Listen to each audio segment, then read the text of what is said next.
Fala, meus amigos, a paz, tudo bem com vocês? Que alegria, estamos juntos mais uma vez para mais um vídeo, para mais um momento de reflexão aqui no meu canal no YouTube. Antes de nós trabalharmos o tema deste vídeo, não se esqueça, se inscreva no meu canal, curte este vídeo, deixa o seu like, compartilha também aí com seus amigos para que os nossos ensinamentos possam alcançar um número cada vez maior de corações. Eu desejo do fundo do meu coração que vidas sejam transformadas, libertas a partir destes ensinamentos. Você é muito importante também nesta obra, nesse apostolado.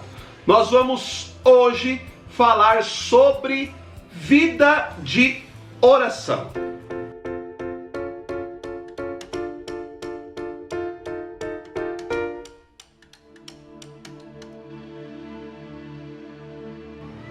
Nós não vamos trabalhar a oração neste sentido talvez mais espetacular, sensacionalista, que tem sido trabalhado nos tempos atuais.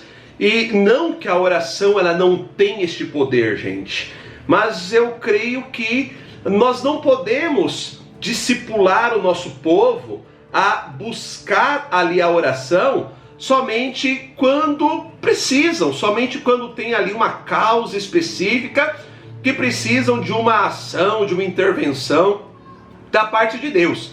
Nós sabemos que Deus ele é poderoso para poder fazer. Nós sabemos que existem situações de impossível que na verdade só Deus é capaz ali de atuar. Nós vamos falar da oração enquanto o hábito, enquanto ali a necessidade, eu vou trabalhar com essas palavras, a necessidade que nós temos de dia após dia estabelecermos ali um contato, uma intimidade, uma relação com o Senhor. Eu gosto muito de uma definição do Catecismo da Igreja, quando no parágrafo 2559, a Igreja vai ensinar para nós que a oração ela tem por fundamento a humildade. A partir da oração, o homem ele é chamado ali a se confrontar com a sua verdade e se reconhecer na verdade como sendo ali um mendigo de Deus. Logicamente, eu trouxe aqui algumas das palavras que o Catecismo da Igreja ele utiliza, mas é a partir deste princípio que eu queria desenvolver também esta reflexão com vocês. A oração, ela tem que nos levar ali a reconhecer em primeiro lugar, gente, a nossa necessidade de Deus. Santo Tomás de Aquino ele já dizia isso. A oração ela não serve para que Deus veja as nossas necessidades, até porque Deus sabe de todas as coisas. A oração serve para que nós vejamos a nossa necessidade de Deus. Quando nós trabalhamos ali a questão da humildade, a palavra humildade, ela tem como raiz, a raiz que é a mesma raiz da palavra humus, que nos recorda a parte fértil da terra. Então olha que legal, a oração, ela tem que nos levar ali a reconhecer que nós somos terra, nós somos barro, que é aquilo que a própria Sagrada Escritura mostra para nós. No livro do Gênesis, no capítulo 2, quando nós vamos ali ver que Deus criou o homem do barro. Eu gosto muito de lembrar também aquilo que São Paulo dizia: nós carregamos um grande tesouro em vasos de barro. Não é demérito nenhum nós reconhecermos as nossas misérias, nossos pecados, as nossas limitações. É somente desta maneira, se reconhecendo pó, que é aquilo que nós rezamos. Então a gente precisa lembrar daquilo que a igreja nos ensina na liturgia da quarta-feira de cinzas: do pó viestes, ao pó retornarás. Nós somos pó. Nós não rezamos porque nós queremos fazer acúmulo de reservas espirituais.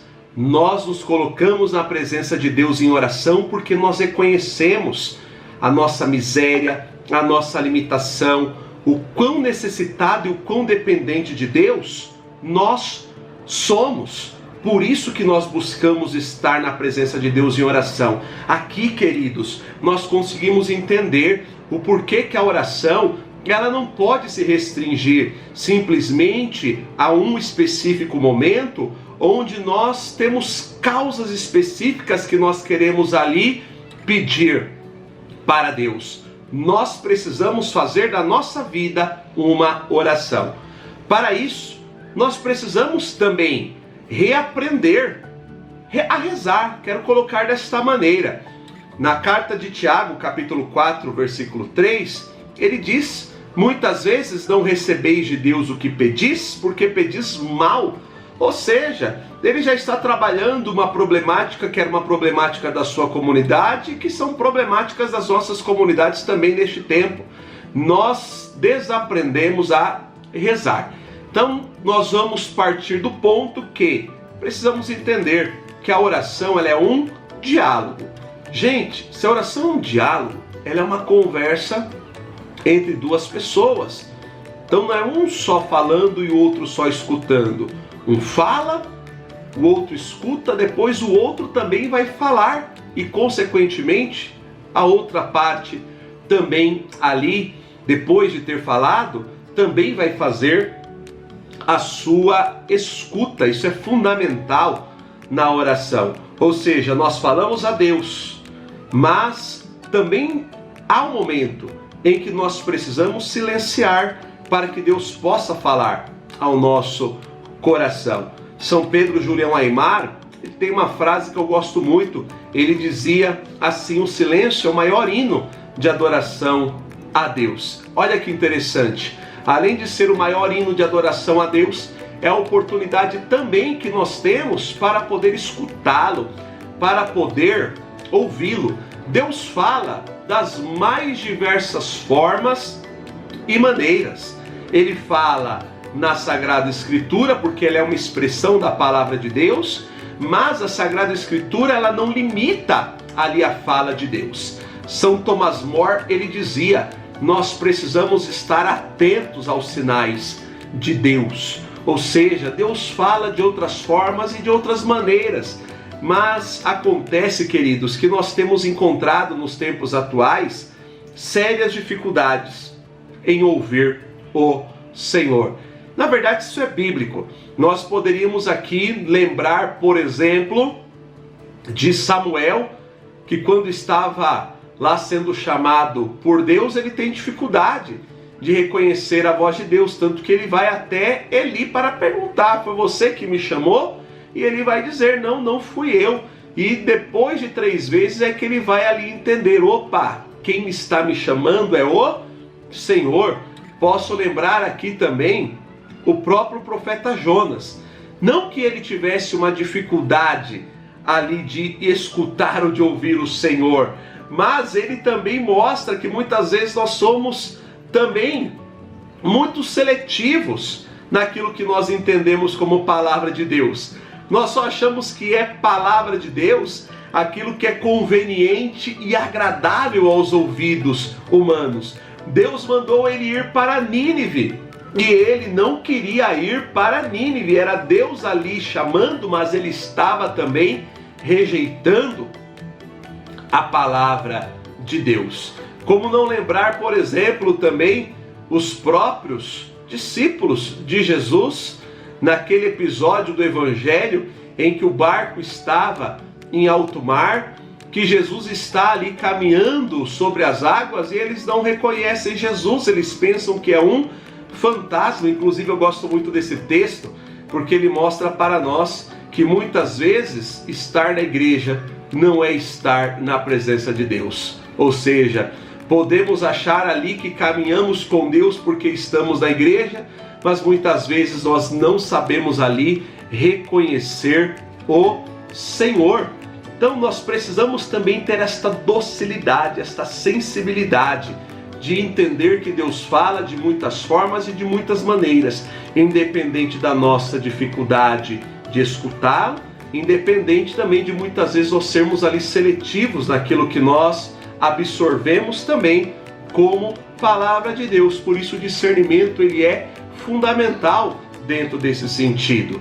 Quero aqui também destacar que o modelo de um homem de oração para nós é o próprio Jesus. Se nós olharmos para os evangelhos, principalmente para Lucas, que é por excelência o evangelho da oração, nós vemos Jesus rezando nas mais variadas circunstâncias. Cito ainda, Jesus, quando ele nos ensina a orar, ele nos ensina ali a rezar o Pai Nosso, gente. E o Pai Nosso, ela é ali uma oração coletiva, comunitária, ela não é intimista, que é também um grande mal dos nossos tempos, né? Nós temos visto nos mais diversos círculos orações ali muitas vezes intimistas, centralizadas ali na própria pessoa, centralizadas no eu, e nisso nós temos dificuldade também de olhar para as necessidades dos nossos irmãos. Vivamos aquilo que Paulo também nos ensina na primeira carta aos Tessalonicenses: orai sem cessar, em tudo dai graças. Façamos da nossa vida uma oração. Santa Catarina de Sena, ela já nos ensinava que na vida espiritual, quem estaciona já está regredindo. Não se acomode com aquilo que você tem vivido na sua vida espiritual, no seu relacionamento com Deus. Ouse, busque cada vez mais e principalmente aplique aquilo que você tem rezado também na sua vida, no seu dia a dia. A espiritualidade não é somente aquilo que nós rezamos, mas é aquilo que nós vivemos. Principalmente nós que estamos aí constantemente no apostolado, na vida missionária, se não nos enchermos de Deus, gente, o que nós vamos levar para o povo? O que nós vamos transmitir para o povo? Lembremos aqui de São Bernardo de Claraval, quando ele dizia: não somos somente canais, e não basta ser canais, é necessário ser reservatório, porque se o reservatório ele está vazio, o que nós vamos ali oferecer para os nossos irmãos? Ore, até mesmo quando você não tiver vontade, quando você estiver na sua aridez espiritual. Aridez espiritual não é não rezar, é rezar, mesmo quando nós ali não sentimos Deus, quando nós estamos privados dos consolos divinos, porque nós não somos interesseiros, nós não rezamos por aquilo que Deus nos dá, nós oramos porque reconhecemos o material que nós fomos feitos. Somos barro, somos pó, somos completamente dependentes e necessitados do Senhor. E não importa ali a quantidade de palavras que você eleva a Deus na sua oração, importa a sinceridade que você se coloca na presença de Deus, como aquele publicano que quando vai ao templo mal tem coragem de dirigir ali os seus olhos aos céus, mas só bate no seu peito e diz: tende piedade de mim, Senhor, porque eu sou um pecador. Irmãos, espero que vocês tenham gostado deste vídeo, desta reflexão. Não se esqueça de se inscrever no meu canal, de curtir este vídeo, de compartilhar também com todos os seus contatos. Até o próximo vídeo, gente. Deus abençoe. Fica na paz.